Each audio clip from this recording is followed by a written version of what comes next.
Happy Wednesday, webheads, which means it's another new comic book day. Guys, hopefully you find everything that you're looking for at the shop today. I just got done running some errands, but before I head to the shop, let's head back to the garage. I'm going to show you some books that I wound up getting in the mail, and then we'll show you this week's haul. So come on, let's get back to the garage.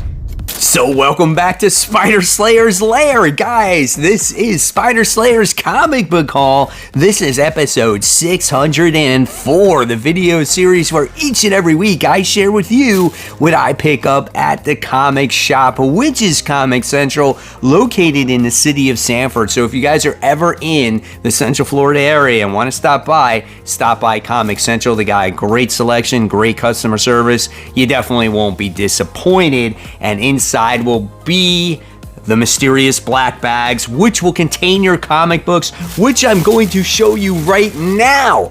But guys, what's in this mysterious black bag is actually miscellaneous comics that I got in the mail from actually Whatnot. And there's also an omnibus in here that I've had for a while, but I have not shown on my haul, and I felt like I wanted to share with you guys. But here it is. Great stuff that I got this week from Whatnot for affordable price. But the big thing here was this Superior Spider-Man omnibus. The new series is getting ready to come out. I have all the issues of this, but it's really great to just go on my shelf and grab it. I think this thing is awesome. Overall, a really fun series, something different at the time that Dan Slott came out with. This has Ryan Stegman artwork. It's such a wonderful, wonderful book. Definitely won't be disappointed. I think I got this from In Stock Trades, and I paid like $70 for it. The retail price on this is $125, so definitely worth it. All right, so the other stuff that I got from Whatnot. First thing here I got was issue 262, Batman. So this is a Scarecrow issue. And I actually got this from Comic Tom. He actually had a show that I was just watching, and he had this Batman cover come up, and I was like, "Oh, dude, this is an awesome, really awesome looking cover with Scarecrow." So I thought that was pretty badass. I paid $7 for this. He wrote a little note on the back of it, and he said, "Hi, Mike. Thanks for supporting Comic Tom 101." So really cool. Definitely worth the $7 purchase there. And then I got all these books for $17, so very affordable. Some of these books weren't bagged and boarded, which is okay. They're in okay shape. None of them, I don't think, are really any keys. They're more of a fillers, right? And the first thing we're gonna come across here is Web of Spider-Man issue 91. So pretty decent shape for what it is, but again, it's just filling holes in my collection. Then we wound up getting issue 92. And this is why I bid on this one, was because it was just a lot of comics, right? Issue 93 of the same series. I have like 5 of these comic books. For some reason, they always end up in my collection. When I have my garage sale, I'm gonna have like 5 of them that I sell. This is issue 94. And then we wound up getting The Spirits of Venom Part 1. This is issue 95.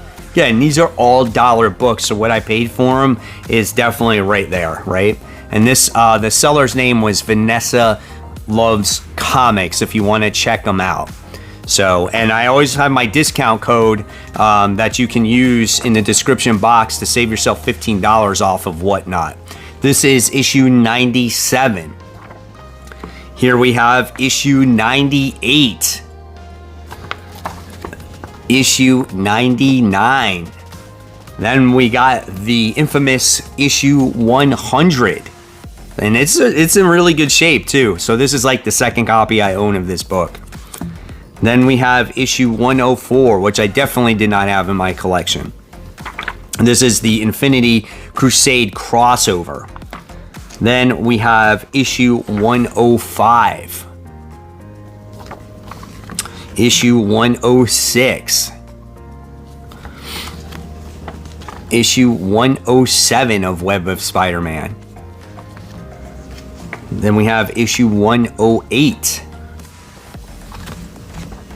109, You guys are definitely getting some good bonus content this week. 110. Again, I paid $17 for this. 111. 113, which I definitely have for sure. And then this one is 128 or 129. My old man eyes are kicking in there. So we got that. And then I got a couple Amazing Spider-Man comics. And I wound up getting Amazing Spider-Man issue 406. So we got the new Dr. Octopus. I actually always loved this cover. And this was just a better copy that I wanted here. So that one was pretty cool. And then I got issue 503. It's so funny because it's a John Romita Jr. cover, right? So we got that one. And it's written by J. Michael Straczynski. And then we have 509, probably like the worst story ever, but I don't have this. I'm pretty sure I don't have this issue. So that's why I wanted to snag it up, because it does fill the few holes that I'm missing in the collection. And then besides some Spider-Man stuff, I wound up getting some Daredevil stuff. So we got Daredevil issue 216. So that's pretty cool. Definitely don't have any of these issues. Issue 236. This is the anniversary issue. Unfortunately, there's some tanning up top there, so it's not in the best of shape. But again, I paid like $1 each for these comics. 248. Special guest star Wolverine. Then we got issue 249. And then we got issue 253, which is pretty cool. A little bit of a spine roll there. But again, it's just books I've never had in the collection. So with that being said, guys, now that you saw what I got from Whatnot and all the stuff in the mail, let's go on back to the store and continue this haul in the car. All right, so welcome back, guys. So let's get started here with the new books that came out this week. And for me, it wasn't a very heavy week with the new stuff, so that'll give me some time to bag and board stuff, maybe read some other stuff. But here is the stack, and let's get started here. The first book that I am showing you is this 1 in 10 issue 4 of Void Rivals. I can't wait to read this book, guys. It's absolutely awesome. It's got the Energon universe. Next week we get Transformers. Totally stoked about that book. This week for Worthy Ones, there's not that many new issue ones that I'm talking about, so I just might do like issue ones and actually worthy books worth mentioning. So we might just do that this week. We'll see. All right, then we got issue 2 of The Penguin. First issue was written by Tom King. This issue, of course, is written by Tom King. It's very dialogue heavy, but I found myself intrigued with a kind of like a reformed Penguin, but then he winds up kind of going bad again by the time you get to the end of the first issue. We see a lot of history with the character. Yeah, so I'm looking forward to it and seeing what happens here. Is that Penguin dead on the floor? I guess it is. All right. Next, we got a Marvel book here. This is Unleashed. This is issue 2. This is a story about the Marvel mascots going out on a mission, and they're stopping Blackheart. So that's kind of cool, and it looks like they needed Throg's help. They summoned him at the end of the last issue. Artwork is pretty good. How the characters interact with each other is a lot of fun. Yeah, Kraven's in this book too. So yeah, whenever animals are in a book, I always find myself very intrigued with it. I love seeing the interaction between those characters. All right.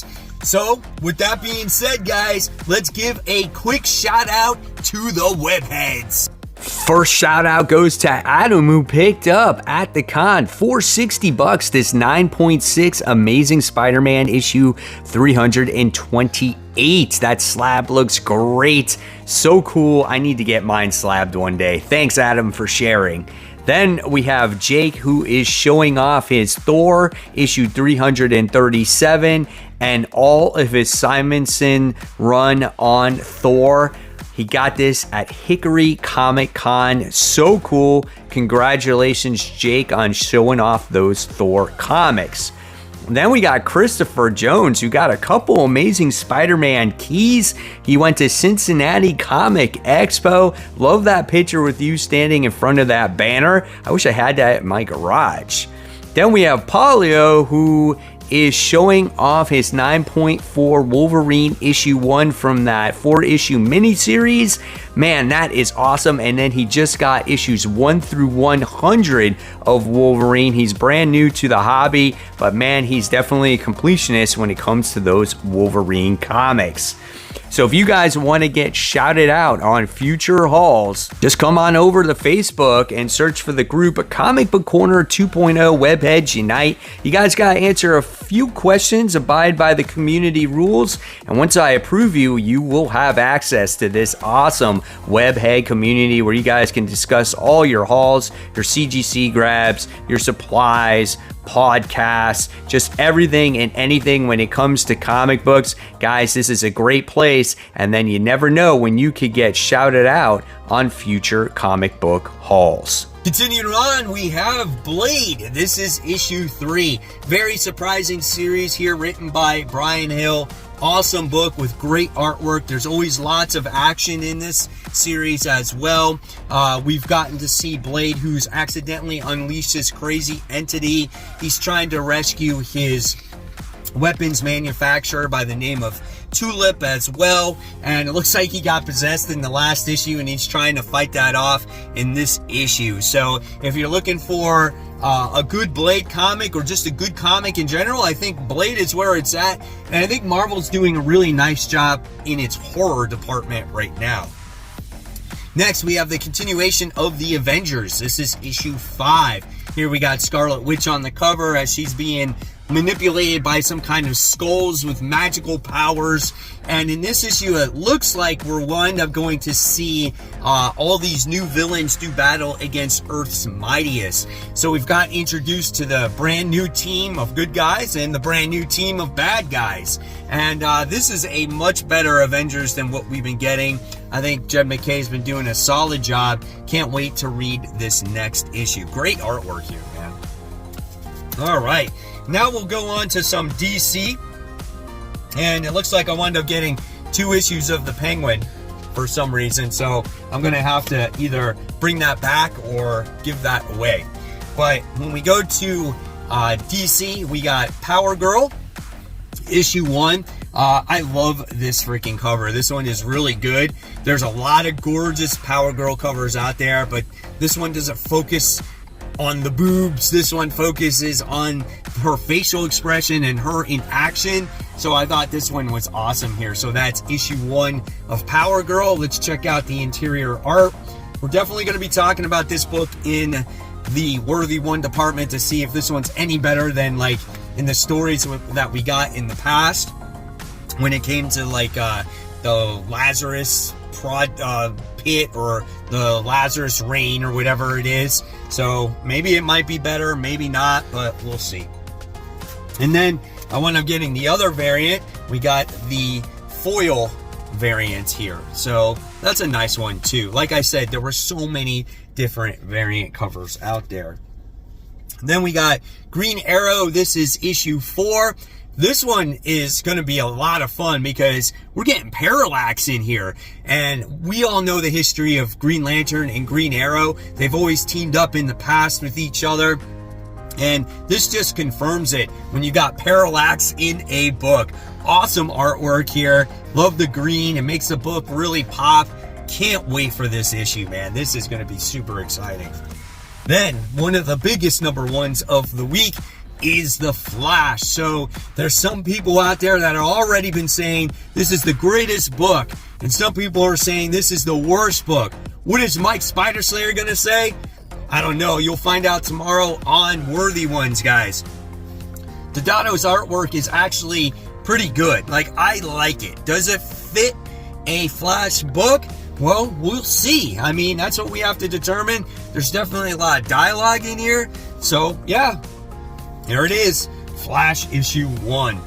Then we have Batman, Catwoman, the Gotham War Red Hood, issue 1. So if you've been reading the Gotham War, we've definitely gotten Jason Todd on the side of Catwoman, and he believes in her side. And oh my god. Oh, here's the artwork. It just, I don't know, man. I don't know if it works. Here's the facial expression here from Catwoman. We'll see. It looks like a cartoon book, man. So I don't know. I was really on the fence about buying this one, but being that there were so little new number ones that were coming out this week, I had to buy it. So we'll see if it's worthy or unworthy. Next, we got the conclusion to the miniseries of Ultimate Invasion. So we got like Iron Man Kang here. And after this book, I think we're going to be getting the main series. We're going to get introduced to an Ultimate Spider-Man. We don't know who that actually is. Check out this 2-page spread. That's kind of cool. You know, maybe the action really amps up here going forward with this comic, because the last one was really super slow. Then we have issue 2 of Ms. Marvel. Got the homage to X-Men issue 1. I was like, if this story is not good, at least I got that, because I like how it pays tribute to that. The interior artwork of this book is really good, and I did not dislike the first issue. I thought it was actually kind of cool how she's kind of working for the X-Men now. She's going to this school where Orchis runs this organized, underground operation. She tried being the hero of the first issue, and it kind of backfired on her. She actually revealed her secret to Bruno, that she is an X-Men. So there was a lot of good things in that comic. So let's hope it continues. Then we wound up getting the second issue of Jean Grey. Jean Grey has totally lost it. And this is kind of like, I don't know, this is a story of her dying, and there's these different situations that are going on. And one of the situations is when they were young X-Men, when Brian Michael Bendis wrote it, and she came back, and she had full control of her powers, and she's like losing herself. It's a kind of weird story, and it's kind of hard to understand where this all takes place and how this contributes to the main Fall of X storyline. But I don't know, we'll see what issue 2 has to offer. Then we have the Invincible Iron Man issue 10. We have the wedding issue. That's right, guys. These two are getting married. We'll see if that marriage actually happens or not. Doesn't look like it based off of the pages I'm showing you here, but it's got Sandman in there, so that's cool. Spider-Man villain. There's Fei Long, the one that's been in charge of Stark Industries all this particular time. Again, more awesome artwork in here. We'll see if these two actually get married or not. And then I wound up getting the other variant, or the other cover to this. So if you got the last X-Men cover and you got this cover, they actually connect with Emma Frost getting married next to him. So that's cool. Then we got issue 2 of The Immortal Thor. A lot of you guys know that I did not like the first issue. I thought it was an absolute bore fest. But I'm going to continue to see where it goes. You know why? Because they're introducing a Thor Corps. Now, that has been done in the Secret Wars that was released in 2015. But I want to see how Alex Ross actually introduces the Thor Corps this time around. There's I guess an 11th realm that's going on, and Thor's battling this crazy guy. All the Asgardian talk, or however you want to discuss it, is kind of a little bit off-putting to me, because I feel like it's a little bit much. But the artwork looks good. Looks like there's a lot more action in this, and maybe by me sticking with this book, maybe it'll pay off. All right, and then we got Firepower. This is issue 27. This book is ending at issue 30. I might as well see it all the way through. It's definitely dropped off compared to the book that it once was. It was a great story. I feel like this story has been dragged on now for quite a while, with Owen Johnson fighting this freaking dragon. He's been fighting this dragon for issues and issues and issues. There's not a lot of story to be told anymore. It's just more of a visual thing by Chris Samney, which is great artwork, but it's definitely lost its punch. And I think Robert Kirkman wants to really focus on that Energon universe. Then we got the Death of Venomverse issue 5. Summer action popcorn flick, that's what it is. No new movies coming out this summer, right? If you didn't go, well, you can read this story, because that's what it is. There's action all over the place. It looks like Null's going to be in this issue. Yes, he is. Look at that action. He's battling Carnage. in a different universe. I mean, totally, absolutely insane. Crazy artwork all over the place, just in your face action all the time. You don't even know what's going on half the time in this book. And then we got Void Rivals issue 4, the main cover here, as we get to see, which looks like maybe the ruler of one of the races. And here is the interior artwork here. And that's all I want to share with you. I don't want to see if there's any more Easter eggs in here. It doesn't look like it right now, but I can't wait for this issue and then leading into Transformers next week. And then, of course, I wound up getting the 2 preview books. We got Moon Knight and not Moon Knight. We got the Marvel free previews and DC Connect previews. So to find out everything that's coming out in the near future and how expensive that stuff is. So there you guys have it. There is the haul for the week. Hopefully you enjoyed everything I shared with you today. And if you love the content, guys, I'll leave you more content right here. In fact, that's my top 10 most anticipated comics for next week. And guys, as always, support your local comic shops. Keep buying, keep collecting, but more importantly, always read those comics. Have a great new comic book day.